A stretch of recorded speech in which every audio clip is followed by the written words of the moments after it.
বোর্ডে লেখা অঙ্কটার দিকে আমরা গিয়ে দেখে নিই একবার কি বলেছে।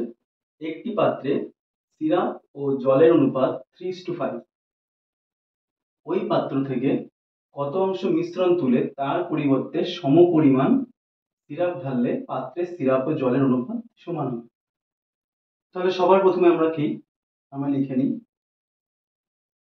সিরাপ ইজ টু জল।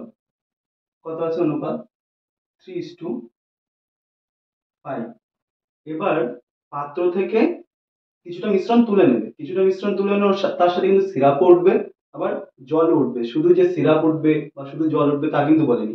এখান থেকে টোটালি কিছুটা মিশ্রণ তুলে নিয়ে তার পরিবর্তে এর মধ্যে সিরাপ অ্যাড করবে। এই ধরনের অঙ্কের ক্ষেত্রে আমরা একবারে জাস্ট কয়েক সেকেন্ডের নিমেষে অঙ্ক উত্তর বেরিয়ে আসবে। কি করব? কত অংশ,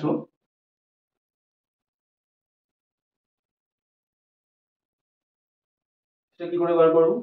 তার আগে দেখে নিই অনুপাত কি বলে দিয়েছে, সমান হয়ে যাবে। তার মানে নতুন যে অনুপাত হবে সেটা হবে 1:1।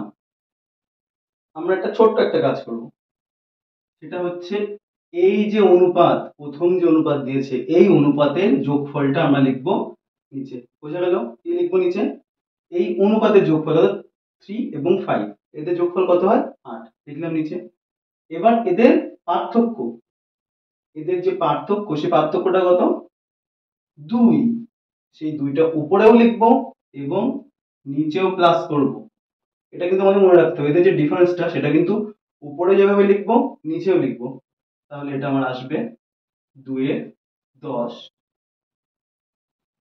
আসলে আমার 1/5 অংশ।